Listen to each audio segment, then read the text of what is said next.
Yes, sir. Dieter and Hutch talking through the second half of preseason football like the absolute degenerate sickos that we are.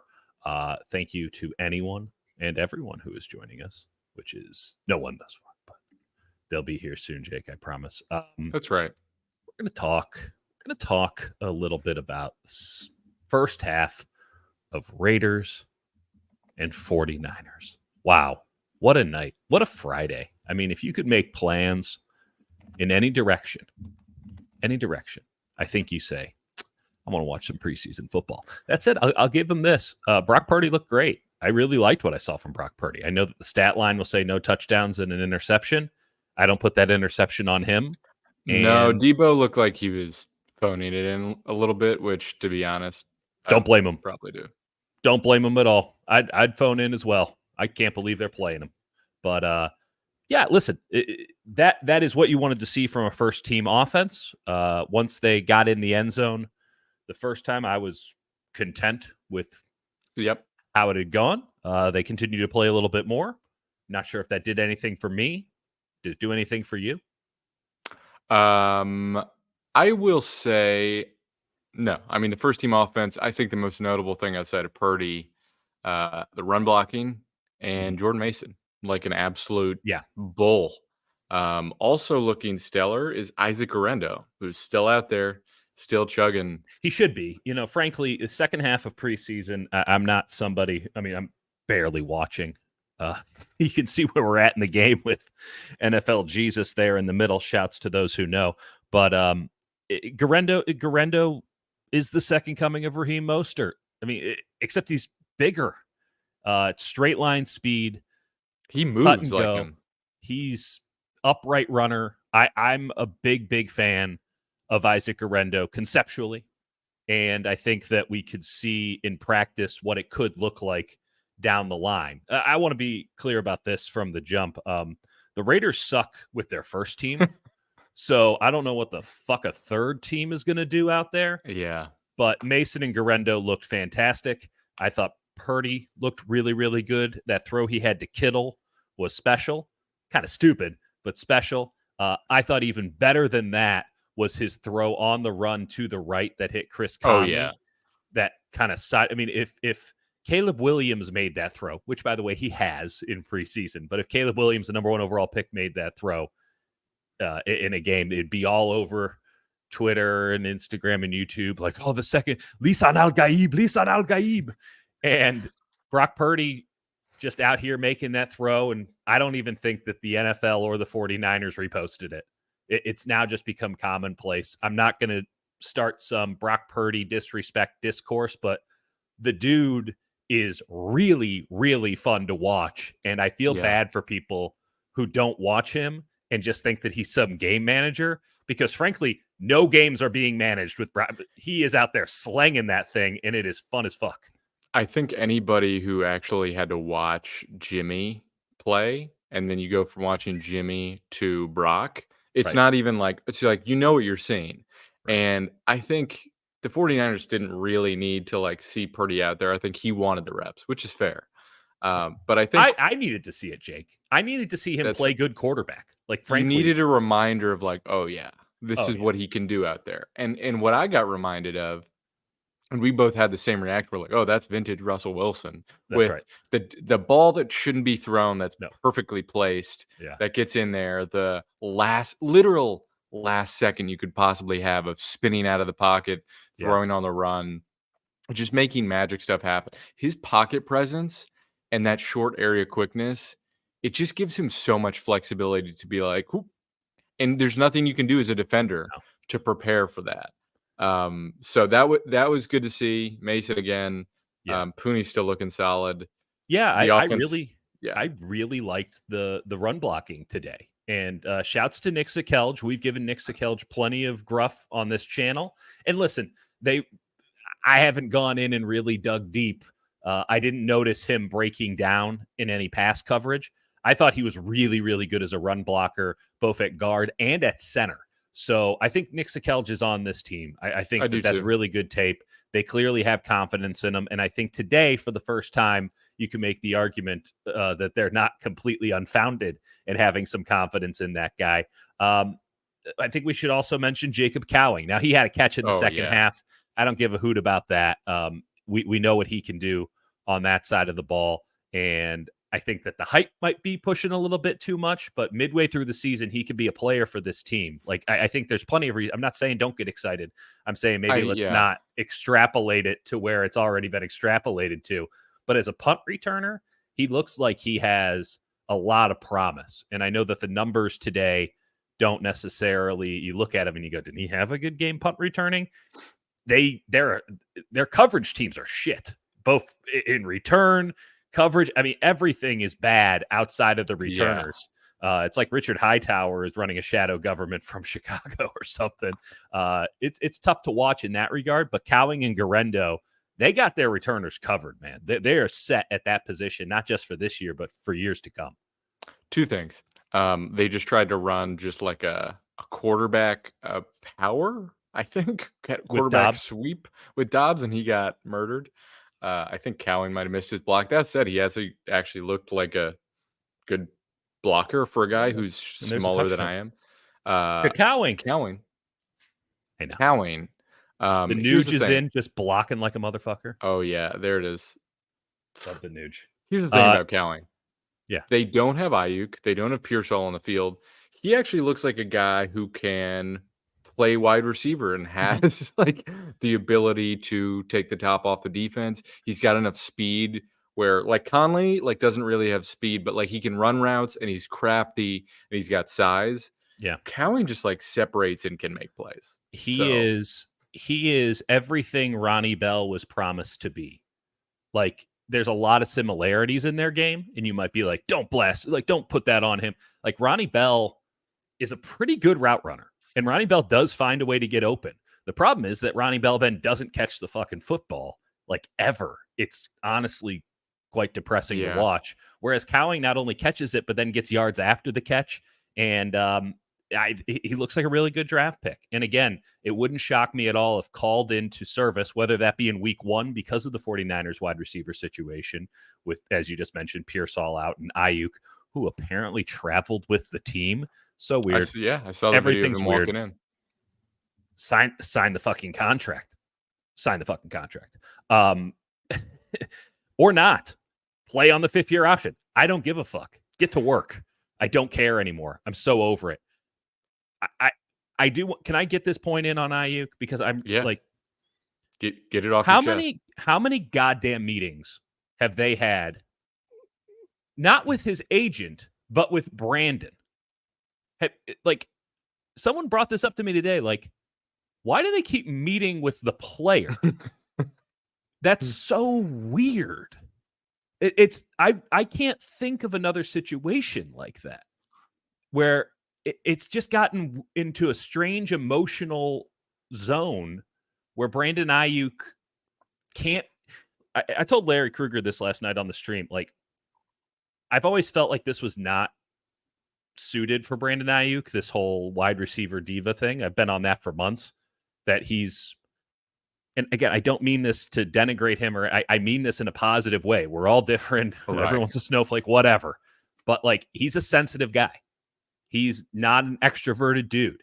I think he feels a little bit, more than the prototypical football player does. I think that there's a sensitivity to how he is talked about in the media, which I know for a fact. There's a sensitivity to how he's talked about on social media. I know that for a fact. And he clearly wants respect, not just in money form, but also in a team saying, we really want you, we really value you. By putting a number on it in this contract negotiation, it creates a conflict where the 49ers say, we really want to keep you, but we don't think you're as good as you think you are. And we don't think you're as good as the market says you are. And I think that really hurts Brandon. And it creates this conflict that I don't know how they get out of, because they haven't gotten out of it for now months, where Brandon does want to be here. He does want to win. He does want to stay with this team, but he also wants a love that they cannot provide him. It's like, this is not normal contract negotiation stuff. No. And again, I think they've met more, Brandon Ayuk and John Lynch, They called John Lynch in from vacation to meet with Brandon Ayuk. I think they've met more than the United States cabinet has over the last 6 months. Like, legitimately. Brandon Ayuk sees John Lynch more than I see my wife. Like, it is so weird and so strange. And I think that at a certain point, we have to acknowledge that and understand that the context that's creating that environment is an abnormality with the player. And again, it's not to say that it's anything good or bad. It's just to say this guy should have handed it off to his agent. You talk to my agent. He represents my interests. I'm going to stay out of this thing because it's messy and it might be mean. And you see this all the time in baseball with those arbitration meetings, and it gets contentious and things that are said that can't be unsaid. And Brandon just keeps interjecting himself into this, looking for that love that he's never going to get because John Lynch is not his dad. John Lynch is not his mom. John Lynch is not a member of his family. He's not a friend. He's there to do a job. And I just sign a fucking contract or don't. Just show up to work or don't. But I need resolution with this thing because it's it's abnormal, Jake. And we've known this forever, but it's like really been powered home with some of the conversations I've had recently. It's exhausting. It's hard to even like formulate a new take because you're just like both sides are like doing this like panic dance thing, and he's with the team. What the fuck? Like, it's so respect to Trent Williams, where he's like, when you have my money, give me a call. Right. I just think I don't understand. You don't have to have a take, buddy. You don't. No, I don't have a take. I don't have a take. Other than that, okay. It's exhausting and it's sad. That's my take. It is. This sad. whole thing is sad because it really does feel like it comes from a place of him wanting to be recognized, right? Yeah. And feels like that's manifested and metastasized in this very bizarre way, where it's like, I don't want to just be highly paid. I need to be like in this category because I'm not getting that from you. Yeah. And their side is that the 49ers are trying to win this deal rather than get it done, which they kind of always do. Right. And by the way, he had to know that going in. You talk to Demon, you talk to George Kittle, you talk to Fred Warner, you talk to Nick Bosa. I mean, what did George Kittle compare to? I could have told him how it would go. Right. Like, there's it's bog standard how this goes. The Niners are fuckers when it comes to negotiating contracts. And ultimately, you get paid, right? At the end, you're going to be a very, very rich man. Now, you might not be as rich as you wanted to be, but you're going to be a very, very rich man. And if it's just about the money, which it isn't, he would be a New England Patriot and he'd get so much recognition there, but it'd be empty calories. And it's like, dude, you can't have it every way you want it. You can't be on the winning team with all the highly paid players where you're also considered now the highest paid player and the best player, and you're winning and you get, everything works out for you. You're going to have to make some sacrifices here if you want it to work on this side. Also, and the sacrifice is what? Easy for us to say. I mean, I get it. It's a couple $1 million. We'll take it. And then, then the biggest loser argument of all time, which is like, what about the tax dollars, comes into play. I'm just saying at a certain point, pounding home. You get to, I think the 49ers should really set a deadline and say, all right, this is our cutoff date and we will not negotiate. Tuesday would be perfect for that. Hey, we just cut down our roster. Yeah. Are you in or are you out? We have made one final offer. We've upped it. Here's what it is. Take it or leave it. Yep. And if you're Ayuk, take it. It's gonna be good. Or not. You can bet on yourself. Like, legitimately, more power to him, because right now the only options that are available, and I promise we're going to pivot off of this, but I do feel like there's something to talk about here outside of what we've been sort of bloviating about, and the fact that he's on the team plane and he's hanging out at work even though he's not at work, and it's just so strange. But if he wants to bet on himself, that's fine, because right now the 49ers can only get a second and a third round pick from Pittsburgh, according to what I guess everyone's saying at this point. I don't know how good rumors are these days, but There are pretty standard rumors that even find their way to me. And second and third is the going rate right now for Brandon Ayuk from the Pittsburgh Steelers. That does nothing for anybody with the San Francisco 49ers.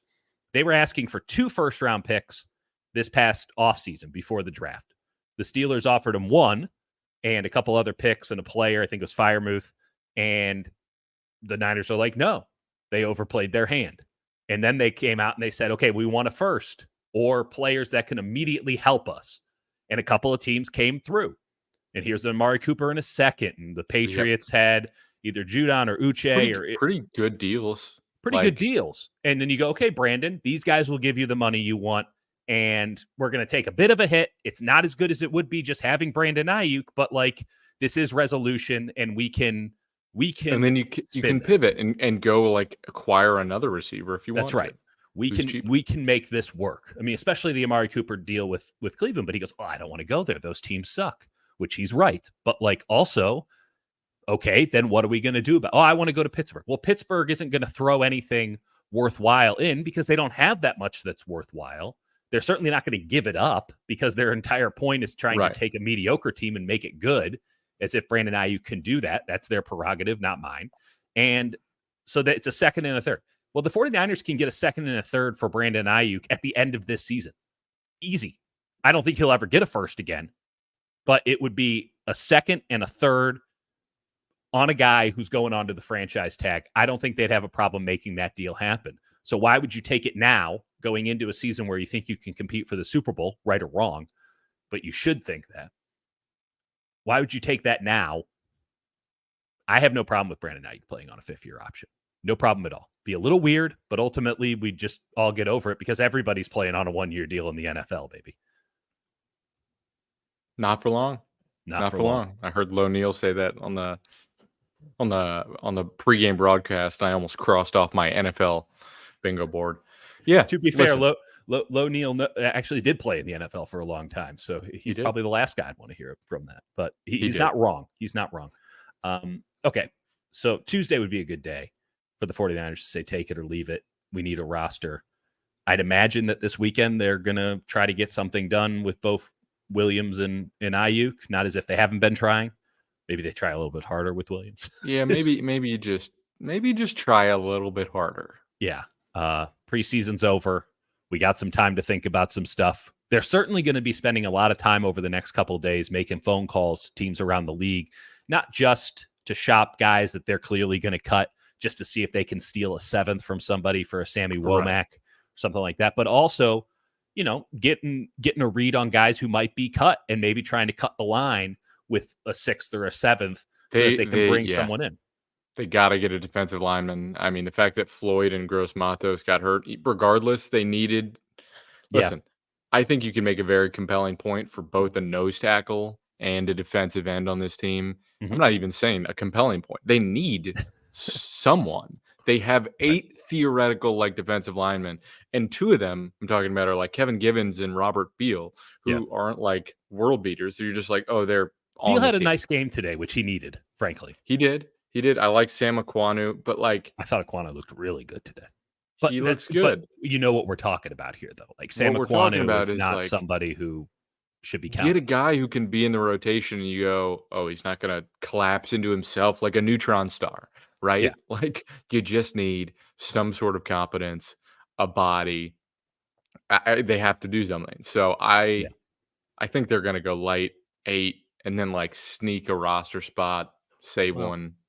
I think what they could do is they can take as many guys as they want through.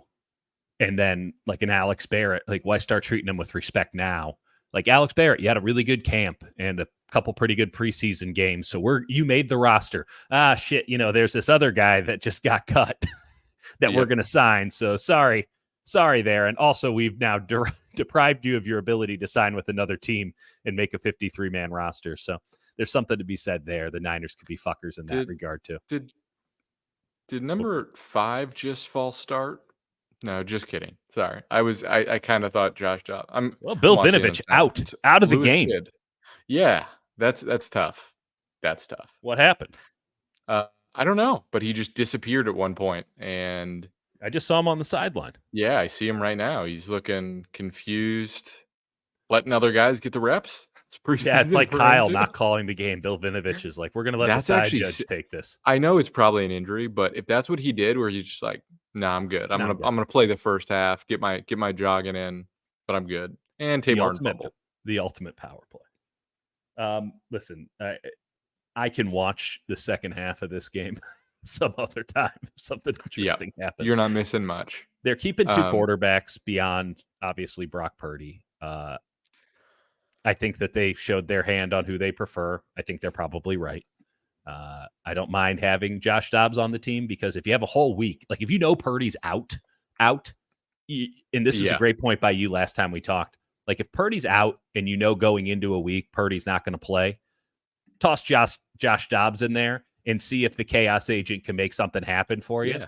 You have a higher ceiling, lower floor with Dobbs. It is Your floor's obscene. already low with Allen. I mean, that's the thing. Honestly, going back to the first half, I watched him take like 2 Jimmy sacks. This is Allen.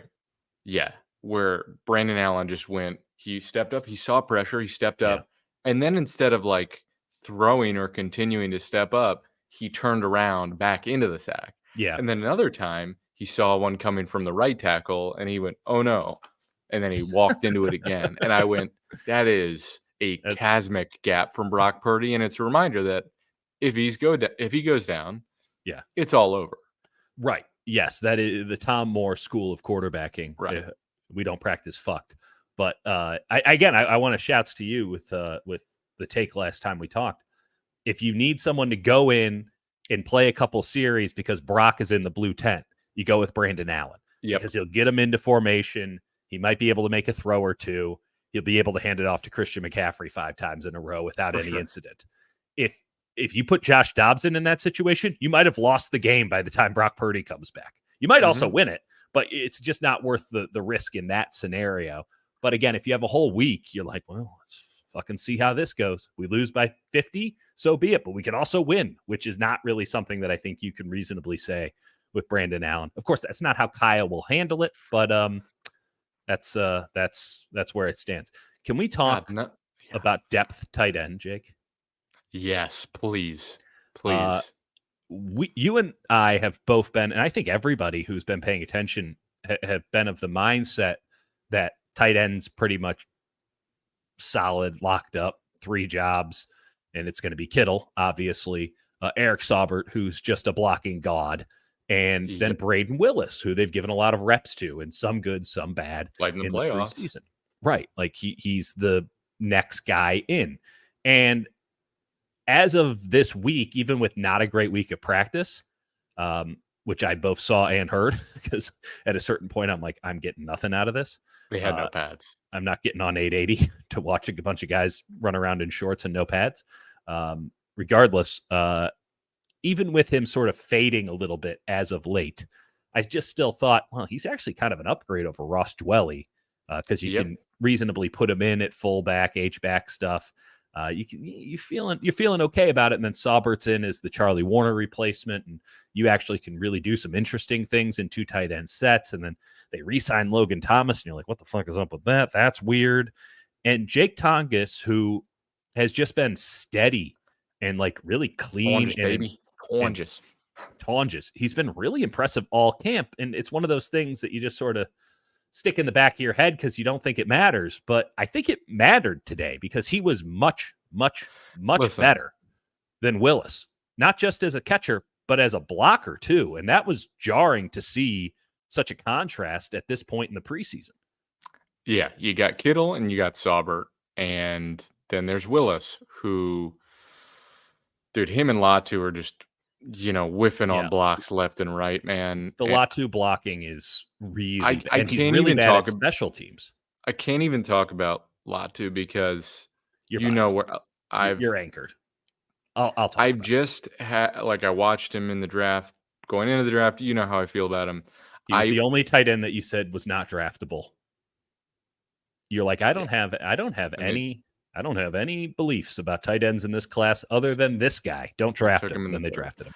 My thing is, let's let's move on from him. We know, like, sure, he made 2 catches, like, or 3, whatever. Like, don't like Did he watch what break he any does. tackles?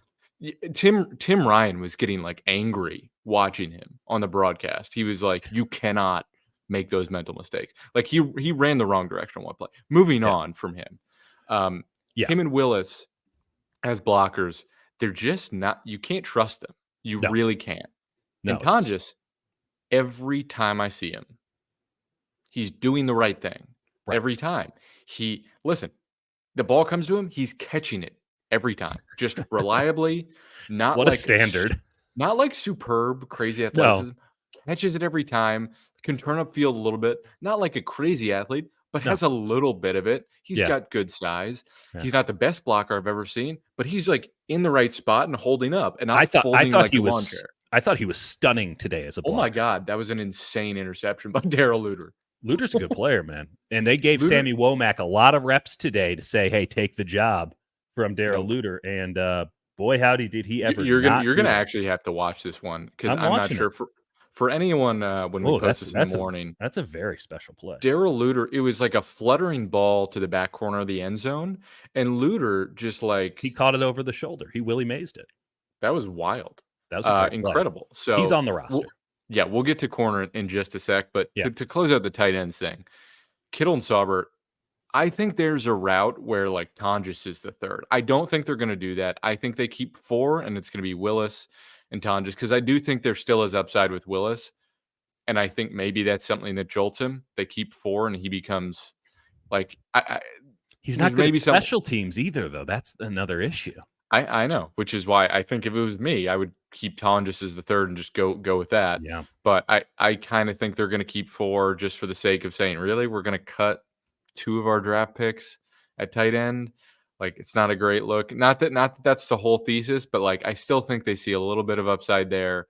Yeah. Latu's not doing it. Mason Pline's not doing it. Logan Thomas, you try and get him on the practice squad. I don't really understand resigning him at all. So strange. So strange. But that's my view. I just think Tonjes has earned a roster spot. Yeah. And no one outside of Saubert has. Okay, let's talk corner because Luter just had a wonderful interception, and clearly the 49ers, they've seen enough from Luter. Everything that I've heard is that Luter's made this team, and they gave Sam Womack a chance today against third stringers. The Peterman starting at quarterback for the Raiders gave him every chance today to go out there and make the team, right? Go do something special for us. This is a guy who's been counted on in special teams, and this is a guy who has been sort of waiting in the wings as a depth player at corner. And I don't think that he ever wants to see Tyreek McAllister again because, listen, you can outkick your coverage as a punter. I'm never going to blame a punter for kicking the ball too far, okay? Yeah. This is the NFL. Presley Harvin did his job and absolutely kicked the shit out of a ball deep. And Sam Womack was there and didn't do his job. And he lets Tyreek McAllister just run. He just let him run right past it. And because it was such a deep kick and because the punt coverage team isn't organized as well as they should be, he takes it to the house. That's a mistake. I don't know if that was a individually cuttable mistake. But to follow it up with whatever the fuck that was at the beginning of the second half, I don't know how you can put him on the roster now. I just frankly don't. And I hate to hammer on the guy because he's about to lose his gig. I don't feel good about this. But like, okay, so you get beat off the line. It didn't look like it looked like he was mixed up on what coverage he was supposed to be running. And then, okay, you recover.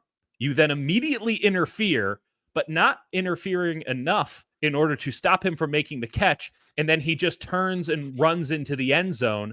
Like, dude, tough. You're done. You're done. It's over. It's over for you. And it's a good problem to have where a guy like Sammy Womack can just get cut because that means you got some pretty damn good corners. This is not something that could have happened last year or certainly the years before that. But Sammy Womack's out after today. And that's a pretty significant thing for Sammy Womack, certainly, and for the 49ers. Like, I don't think that they expected it to be this calamitous. Also, they're trying to get Isaac Orendo killed out there, by the way. I don't know. Reps. I mean, he legit needs reps. Like, he doesn't practice. I know he needs reps. I'm just saying they're giving him a lot of reps behind a very bad offensive line.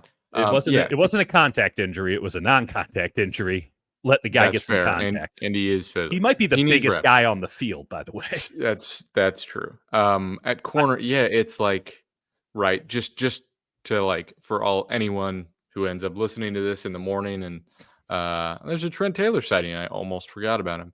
It's 6 corners, and it's Ward, Green, Lenore, Yadam, and then you got like 2 questions, right? You could go Rock Ya-Sin, Luter, Lucas, Samuel Womack. Those are the Well, you 4. named the first 2.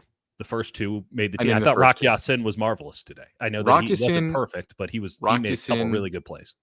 he's a very good corner who has struggled with injuries. Like the Yeah. 49ers have liked him for a long time. He's just never been healthy. Yep. And he's looked good. He's looked good.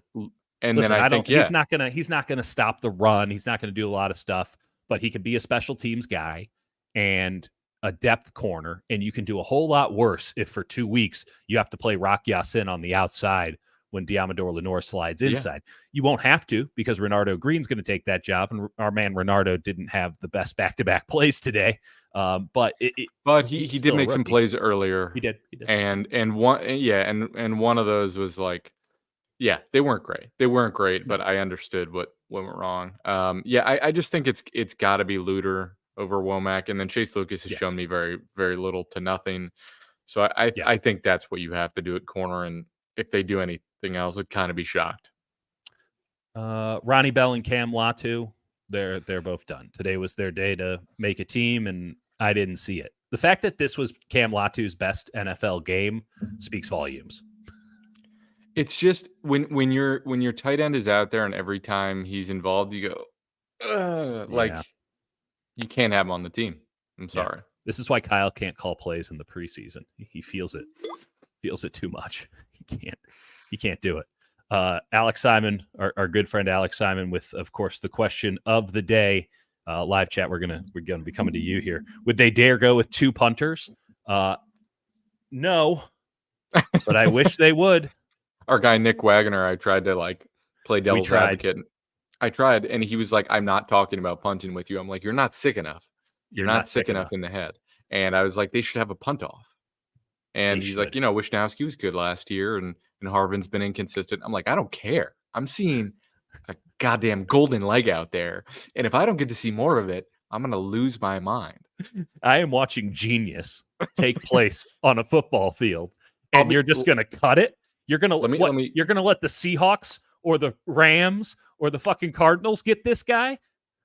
Seahawks don't need him. They have a great punter. Camera, slow pan in. If you don't like punting, I don't like you. That's not. Listen. No. I'm going to tell you right now, there is not a single 49ers piece of content creator, whatever the fuck you call this weird ecosystem we're in right now. But there is nobody. Zoom in. There is nobody who is going to talk more special teams than Jake and me. Okay? We're going to be breaking down lines, and we're going to be talking special teams because we have to develop a niche really fast, or this all goes bunk. That's right. Listen, I'm just saying, when you see a guy hit a goddamn missile off his foot, don't you feel a little something in your plums? Listen, I covered Conference USA football for a couple of years. Trust me. I know punting. Did our man just boot the shit out of one? Dropped him at the 11, I think. Oh, 12. What a beautiful. You should keep 2. Let's just dive in on special teams. I kind of like this Moody squib kick thing they got going on. Oh yeah, he's like really good at that. Nice. Yeah, he's got that little punch shot. I can get into it. It's like he's playing a links course, keeping it low, out of the wind. Yeah. Listen. I think that's the way to go. I saw Harrison Butker. I guess I shouldn't mention his name because he's not well. But he did have a sick kick. He's a very good kicker. He's just a delusional individual. We all have our absolute batshit political beliefs. Right. But he did one that like curved. That was pretty sweet. And like dropped right before. That was like impossible to return. Moody can get a little bit of curve on that and drop it in there. Now we're cooking. Yeah, this is Rob Gronkowski stuff, right? Remember when Bill Belichick, the special teams GOAT, just had Gronkowski like pin coffin corner for years, multiple years. He's like, you can't get it out of the end zone. You better be accurate as fuck. And then it actually did totally screw with his ability to make field goals, but that's neither here nor there. It's the second half of the third preseason game, and we got 16 days until the season opener. There's only so much we can do here.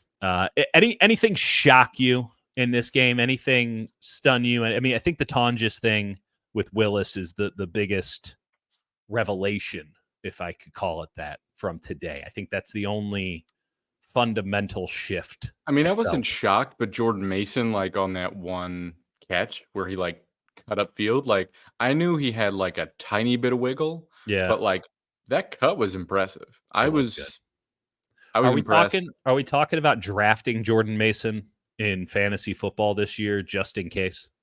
Are we at that point? Are we that crazy? Depends what kind of league we're talking. Well, let's talk a standard 12 team. Let's go super flex 15 rounds, something like that.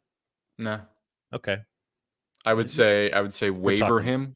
Okay. I still think it's Elijah Mitchell. Good luck with that. If Christian McCaffrey's calf doesn't cooperate, you're not getting waivers.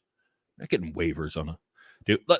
Actually, you know what? Speaking of waivers, did they cut Elijah Mitchell after this? Because there are going to be some challenges in terms of, okay, you're keeping 3 quarterbacks, 6 wide receivers. We know that Schrader's out. Tim Patrick is out, but Garendo's back in. Then you got to worry about what the hell's going on with Hufanga. Do you keep 4 or do you try to slide through 3 and then keep Hufanga on PUP? I don't think they want to do that.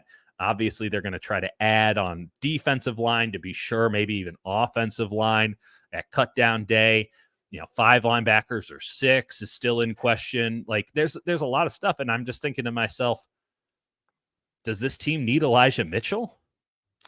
He's very good when he's healthy. Yeah, but that second part's kind of important. What's the old saying, Jake? Yeah, but right now he's healthy. Is he? Yeah. But is he? I think so. I mean, as healthy Elijah Mitchell? As healthy as he's going to be. Yeah. Has he practiced? Back. Yeah, he's been back. Oh, I missed him on Tuesday. He's been back at practice this week. I missed him. Straight up missed him. So I'm just saying. They couldn't even give him a rep. I'm just saying it's something where it's like, if you got him, you keep him because he's good. And then if he gets hurt, then you throw him on IR. And then maybe you say, okay, we're done with you now. But they might have to cut a player that they could use. They might have to get funky. I mean, listen, how many? I guess it's going to prevent our man Tonjes from making it. Here's my question. Here's the actual position I don't know the answer to. Yeah. What did they do at linebacker? Because people have talked about Tatum Bethune. I see the upside with him. He still looks like a rookie to me. I think that's a reason they'd want to keep him, is to just say, all right, he's got something. It's going to take time. I don't see a reason they can't get him to practice squad. He hasn't. I don't either. Flashed but Jalen Graham's also like missing tackles. But he's got good size. So it's like, out of Jalen Graham, Curtis Robinson, Flanagan, Fowles, and Bethune. Well, and by the way, I think we have to toss D. Winters in. He kind of looked bad today. No, he's on the team. I know, but like, he's a lot closer. And listen, I'm not the biggest Campbell guy. And they're going to need somebody beyond him, because at a certain point, they're going to, I mean, you don't, I know that Nate Hackett won't do it in week 1, but Kevin O'Connell, even with the shell of a football team he still has in Minnesota, is going to be looking at 59 and being like, oh, baby, let's cook. Let's go cook this guy, because he does not move well. Every play ends in a horse collar tackle. It's kind of a tough scene out there for the big fella who was once a truly elite player in this league. He is not that anymore. But like D. Winters did not look good today. He just didn't look good today. And I don't want to go too hard in on linebackers, because they're not asked to do anything interesting or complex, or I mean, it's all just drop back in coverage, and if they run, crash. Like, they're put in bad positions consistently. That won't be the case in the regular season. It just simply will not be. Everything is very vanilla and shelled in this defense in the preseason, and for good reason, because I fully expect them to get funky come regular season. If practice has been any indication, I hope I don't lose my credential over that statement. But honestly, I don't have an opinion. I don't have an opinion on these linebackers. You can keep or cut any of them. They're all pretty meh to me right now. And ultimately, that makes me think that they'll probably just stick with Flanagan Fowles because he's the meh they know. And Winters, Flanagan That's Fowles, Campbell, obviously Fred Warner, who is certainly not meh. And then I guess one more spot, Robinson. They put him on the podium. I don't know. Checks about right. I don't think they can justify keeping 6 though. No, I don't either. I think you keep 5 and you say, whatever, we'll get at least one of these guys we cut to practice squad and see where that goes. Yeah. Let me hype this up a little bit since this thing's winding down. This electric preseason game. It was a good first half. I will say it was fun. It was fun that they gave us that, and it's like a little upsetting that it's another 2+ weeks till the first game. That's okay. We got college football this weekend, baby. Tomorrow. I'll give you. Here's what the 49ers need before week 1. They need to sign Trent Williams. They need to sign Brandon Ayuk. Why would they need to do that? Why? Because they want to make sure Brock Purdy doesn't die and that he has someone he can throw the ball to. That's important. Number 2, on the defensive line, find a big boy. Find a gap-plugging nose tackle that gets cut by someone because I don't feel like you have it on the roster now. Can we dive into that? And/or add a defensive end who can just hold up in the run game and be a human presence who can stand there and say, I understand when teams are trying to attack you with screens, and I'm going to contain and be competent. Well, I'm not going to lie. I think Sam Okwanu can do that. I really liked what I saw from him today. You've been all over him at practice. I think that as a depth piece, you could do a lot worse. And I was just really impressed by his rushes today. I have a hard time cutting him. I think they will, but I would have a hard time doing it. What happened? Sorry, there's a graphic of Danny Gray on the screen. Oh, remember when he was a thing? No, I don't. There's Cody Schrader. He's got one career catch. And Tanner Mordecai behind the Nuge. Go make yourself a team, Cody Schrader. I don't want to have to watch Canadian football. Listen. I love watching Canadian football, but I don't want to have to watch him in Canadian football. Drake Nugent. He really, really struggles to anchor in the pass game, but in the run game, he is a hoss. He really gets off quick and can move. They'll be able to practice squad him. They'll be able to practice squad him. And if they don't, that's a real loss because he should be the starting center for the 49ers next year. Full stop. I wanted to say something about defensive tackle. We got to see some Malik Collins today, sort of for the first time. And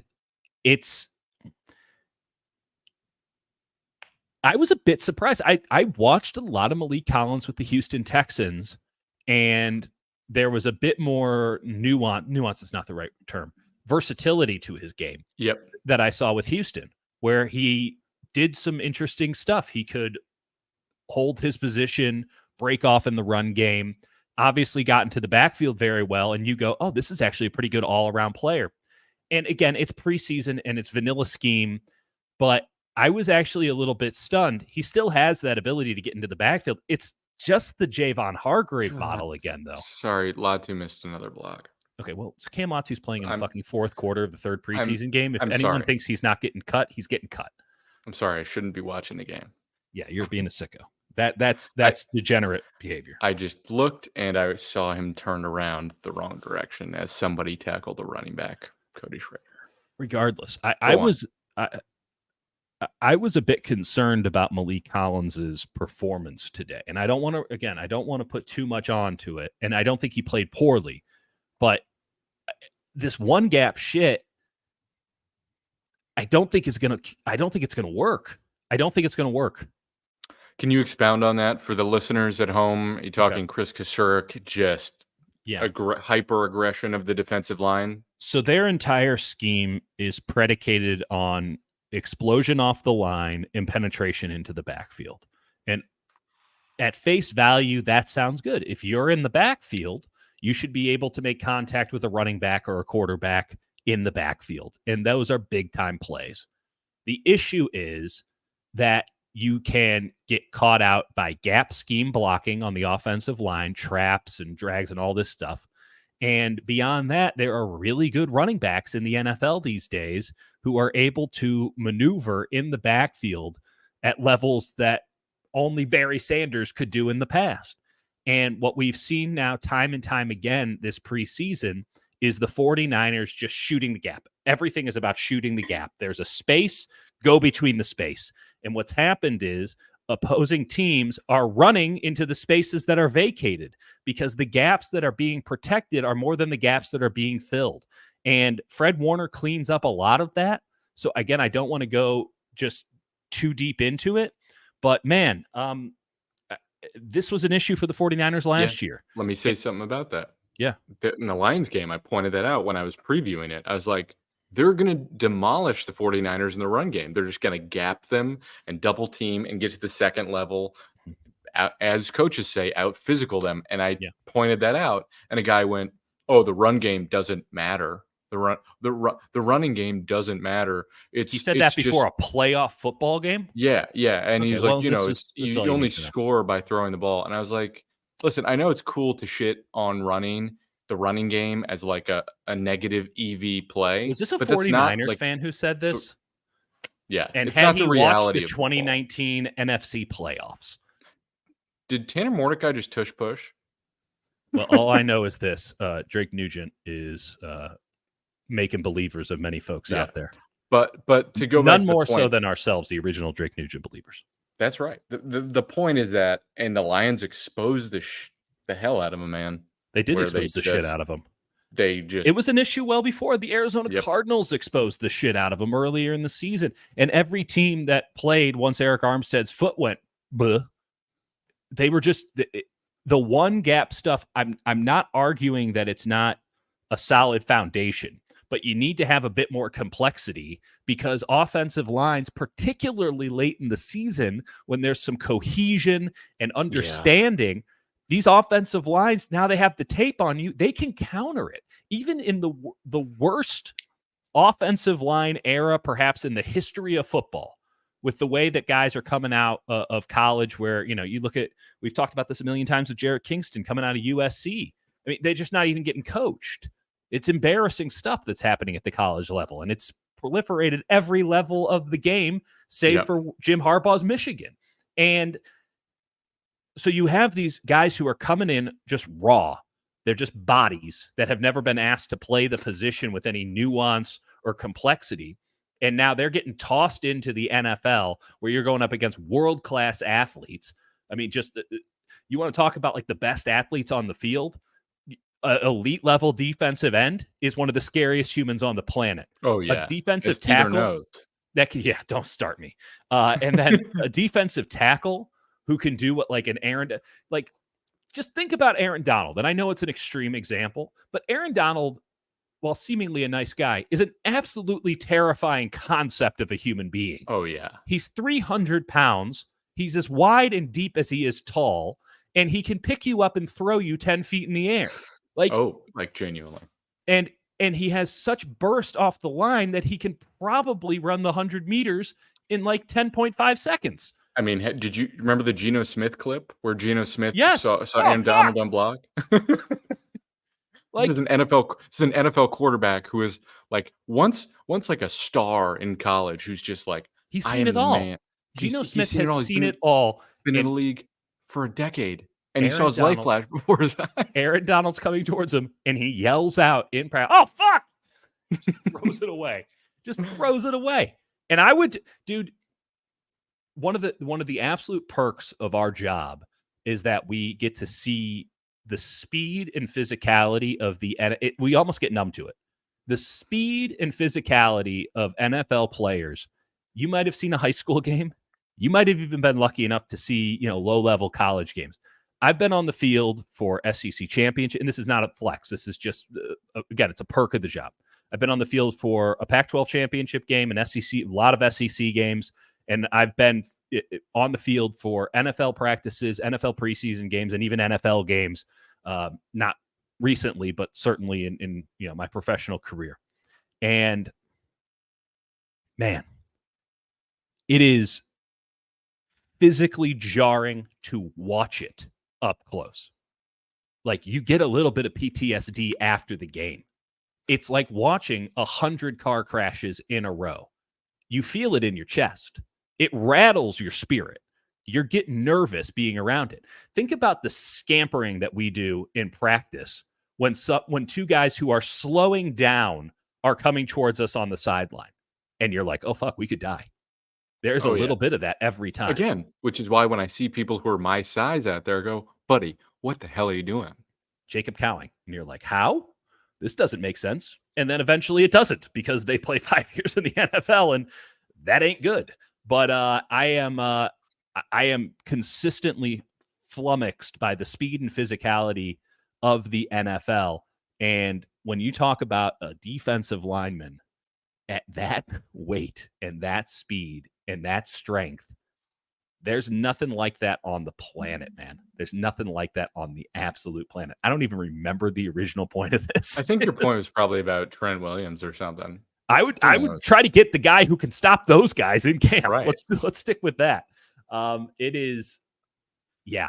I am consistently awed by how good these guys are, and the fact is that there's a lot of guys who are very physically imposing.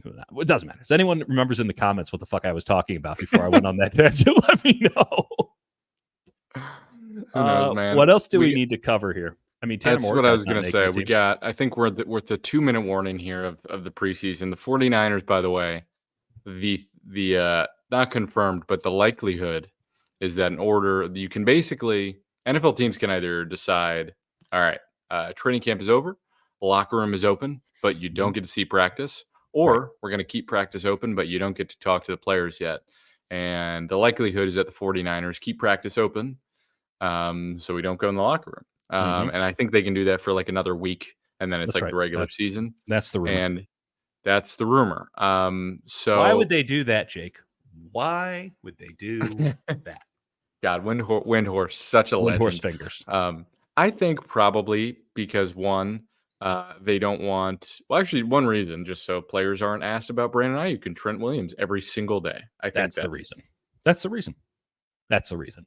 So maybe they should just sign those guys, and then everything will be hunky dory.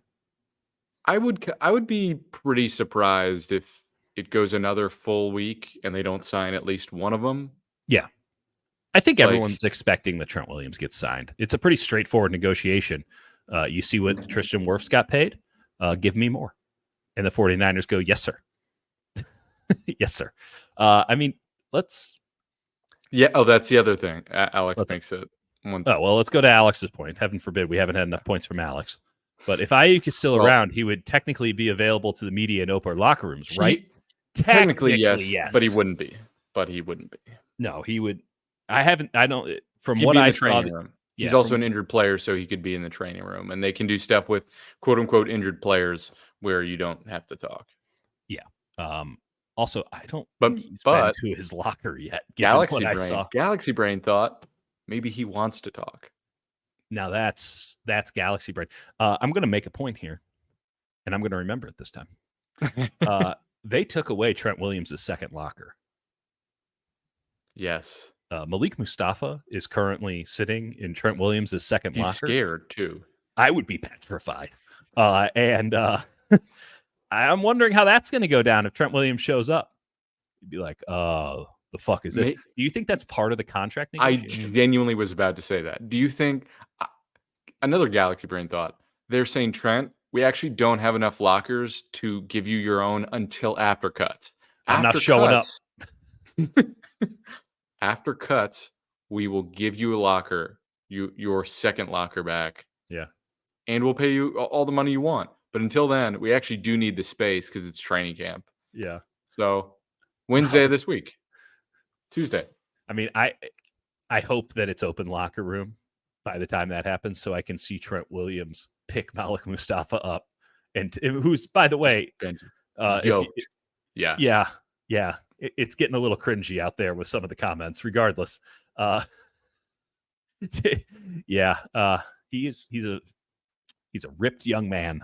Regardless, I think Be like, this is my locker. And just pick him up and just take him over to wherever Cam Latu was. Here you go, little man. I do want to bring this point up. Let's bring it back because Ayuk is still, as much as some people on the internet say they don't want to hear about Ayuk anymore, as much as you and I might be sick of the Ayuk thing, it's still the biggest story in football right now. It really is. Giannis, Dieter has said all summer Ayuk is expendable. Debo is not a wide receiver 1 or even a wide receiver 2. Ayuk has played this perfectly, and he'll get his reward. Okay, let's just go point by point here. I'm not going to disagree with your first point. If that's how it's been inferred, I can't disagree with it. He is expendable in the sense that all wide receivers at the market rate that is currently being set for quote-unquote top-level wide receivers are expendable. And I think that recent NFL history has proven this, that you should not pay top dollar to top wide receivers if you are also paying your quarterback. You can choose one or the other. You cannot have both. And if you do have both, you have a fucked roster, an absolutely fucked roster. Or you're the New Orleans Saints. Good luck with that. Number 2, Debo is not a fucked roster. Debo is not a wide receiver 1 or a wide receiver 2.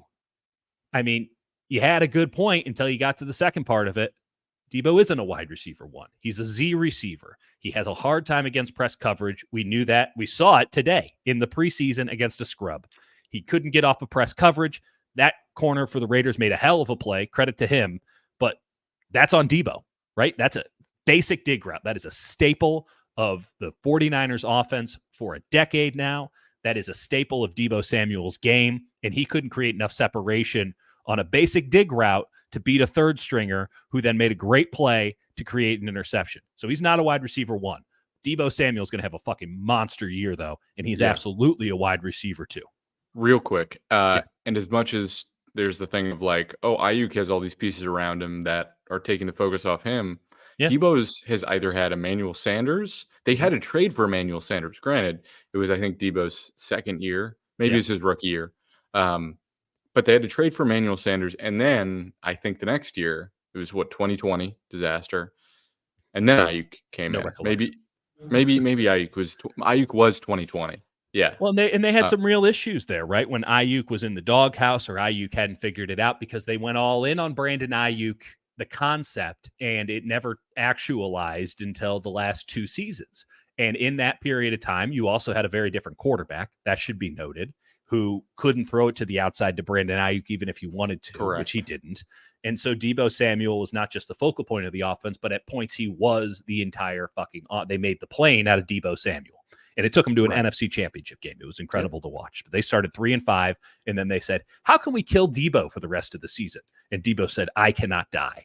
And it was really an incredible season, and he deserves all the money he's gotten since then. What happened? No question. And again, as much as like I will criticize Debo rightly for being unable to separate from press and running basically 3 routes, he's still like one of my favorite players of all time just to watch. Like no one can do what he does. No one is built like him. Also, his contested catch, like he can. It's a great catch. Like he's just a baller. But as a pure wide receiver, he's not. No, but you know what? The other thing that needs to be noted in this is that he plays for Kyle Shanahan, and Kyle Shanahan's entire thing is that he can create separation for wide receivers via scheme. That's his thing. Now, it becomes an issue when you play consistent, aggressive press coverage in a game, specifically in a game where press coverage is not penalized the same way that it would be today in a regular season game where they're a little bit more flag happy. In the Super Bowl, there's so much in the playoffs, and certainly in the Super Bowl, there's so much attention on the flow of the game and, the refs are ruining the playoffs. And this is why the Seattle Seahawks continuously had success, because they would just start with pass interference on the first play and then the second play and the third play. They'd be holding within 5 yards and they would dare they would normalize penalties and they would dare the refs to throw a flag. All credit to the Kansas City Chiefs. They had the players to do it. They had the coaching to do it. And they normalized holding off the line of scrimmage. This is not an excuse for why the 49ers lost that game. The 49ers had every opportunity to do the exact same thing, and they didn't. The fact of the matter is they understood to slow down Deebo Samuel, you got to get up in his grill from the jump because he is not a twitchy athlete. He's just a supreme football player. There is a difference. The greats have both.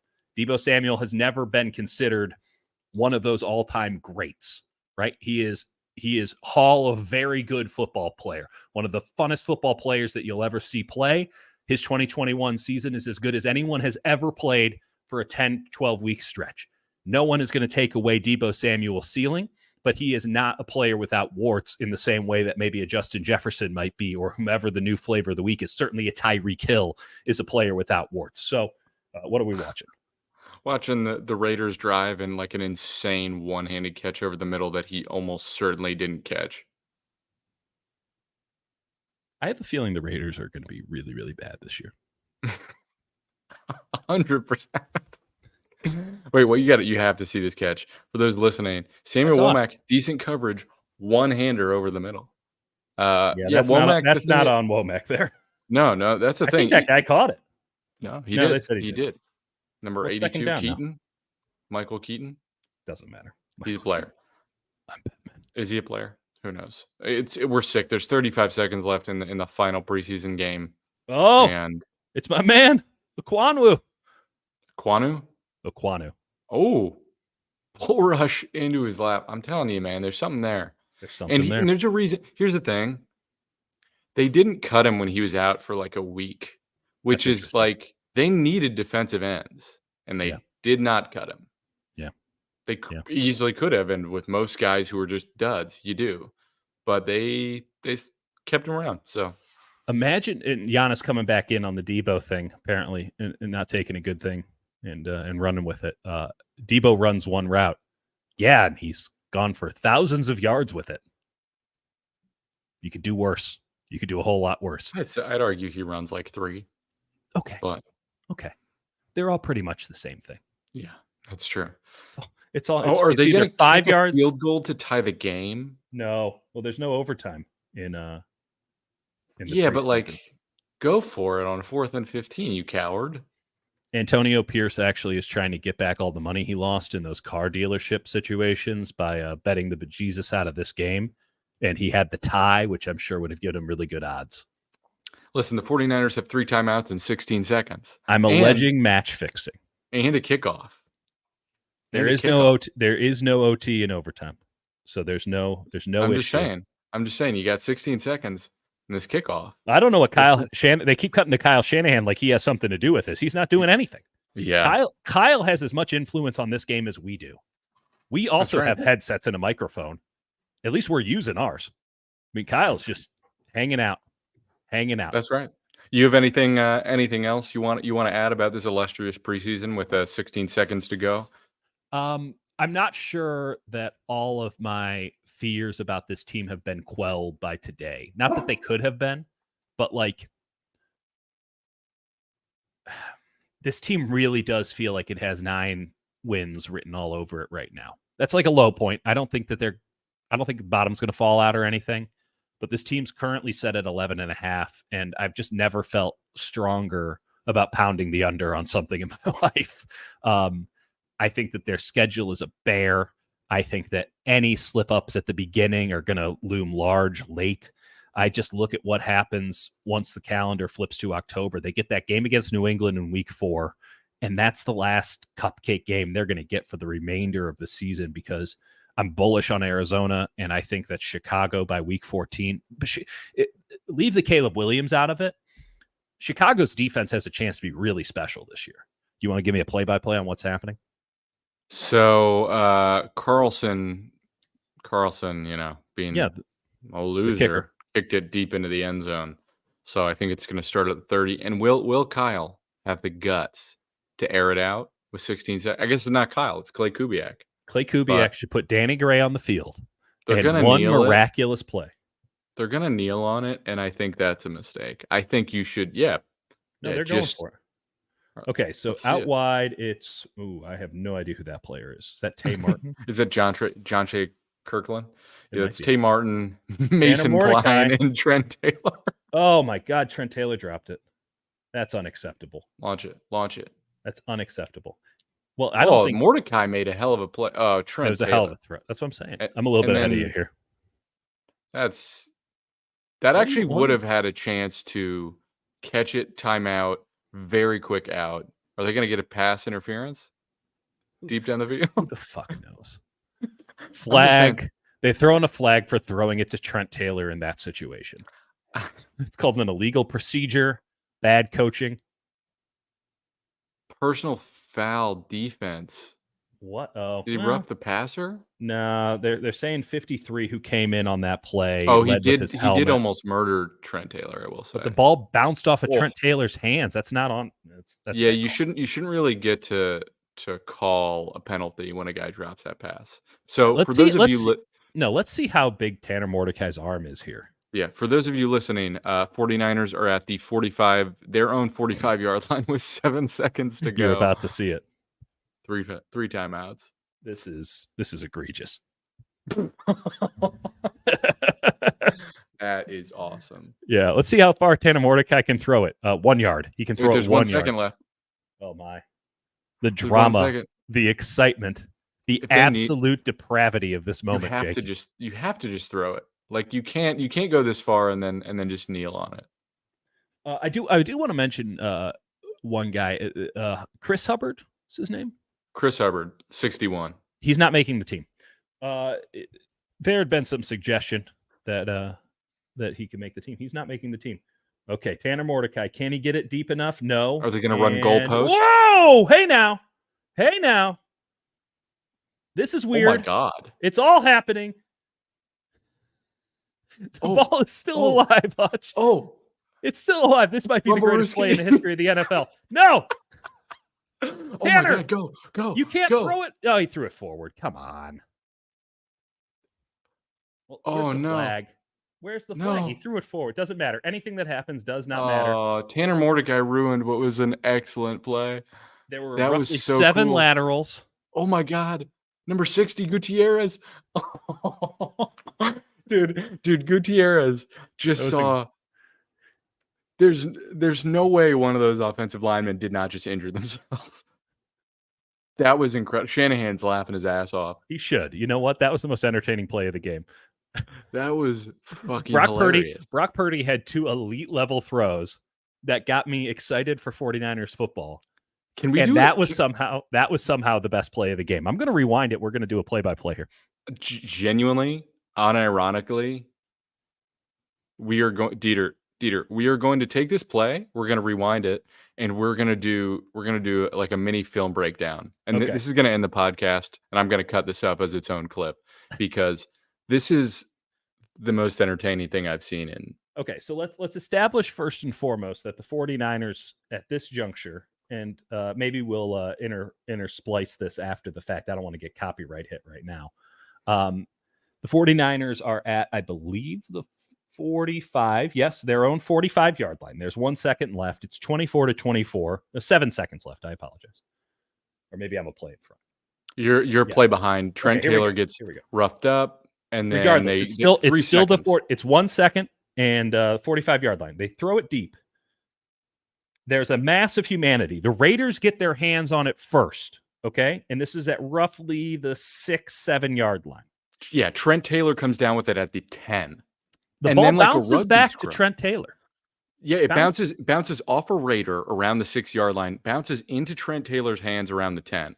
Now, Trent Taylor, like a rugby scrum, just drops it out the back. Right. Okay. So now Trent Taylor has it. There is nothing but open field to the left. Trent Taylor decides to go right into a mass of humanity. Good choice there.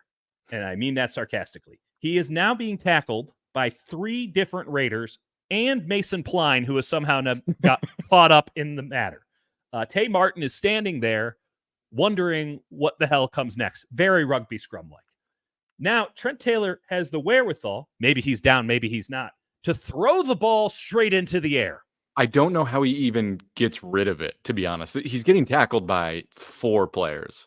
Ronnie Bell is supposed to be the recipient of this throw into the air. He's back at the 10-yard line. So we've made negative progress at this point from where the ball was received. Ronnie Bell, doesn't catch it. Ronnie Bell doesn't get it.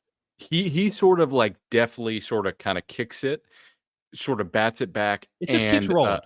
And Gutierrez, Sebastian Gutierrez, number 60, who's going to come back into this play. Yes. With his ass facing the end zone he's trying to reach, Gutierrez picks up the ball at the 14-yard line. He is then immediately tackled, but I think the ball was never actually recovered. And somehow Correct. Ronnie Bell has found himself in position at the 15-yard line to recover the fumble. Now, get this, Ronnie Bell turns into the mass of humanity.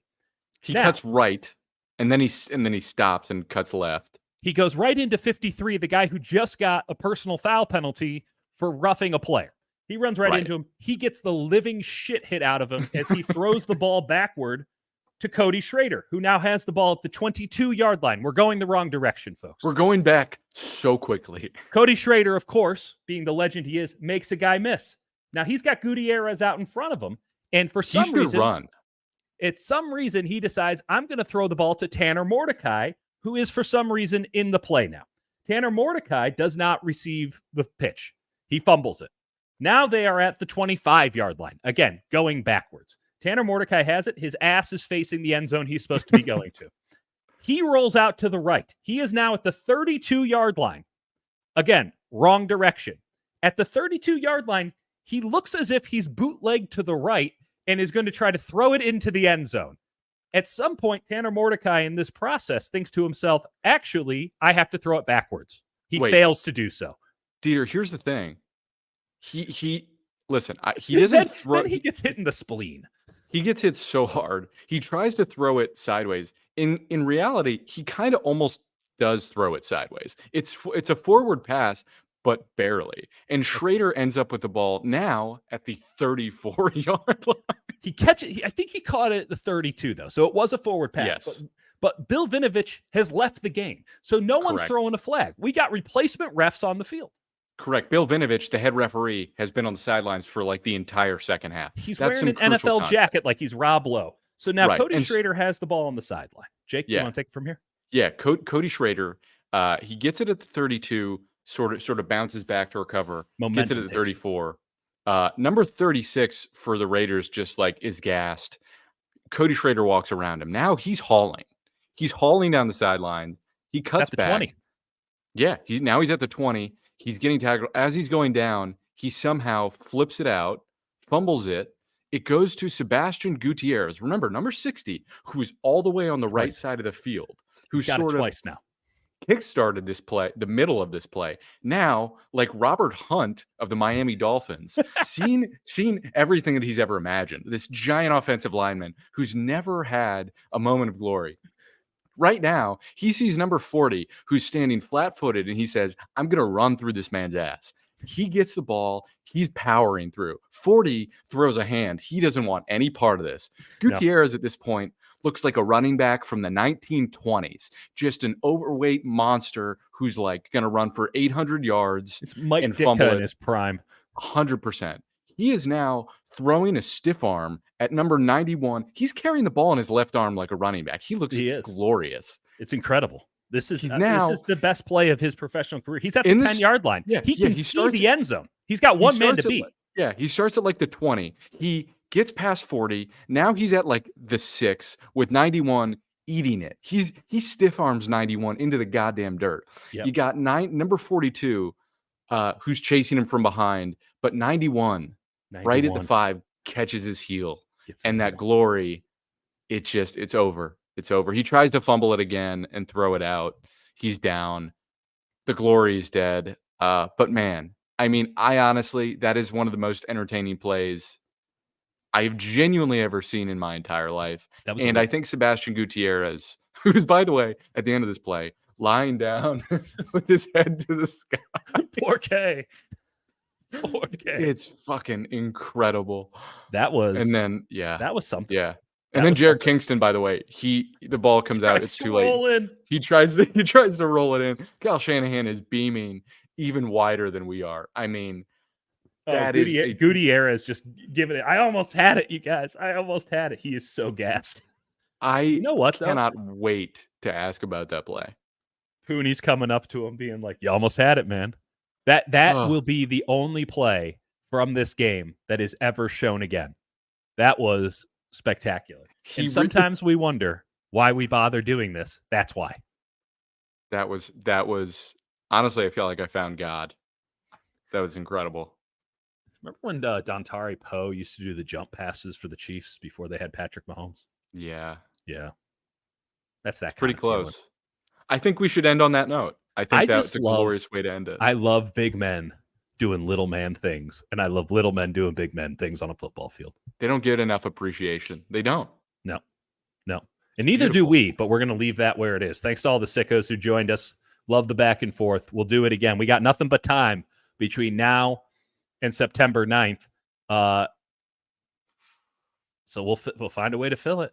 At some point, they might sign some contracts. I'll tell you one thing, though, Maybe. Jake. We're going to be talking on Cutdown Day. Buddy. That's right. Y'all haven't seen a roster breakdown like the one we're going to be delivering on Cutdown Day. Genuinely. And we'll probably do a 53-man breakdown before then. Oh, yeah. In the meantime, stay sick, everybody. Stay sick.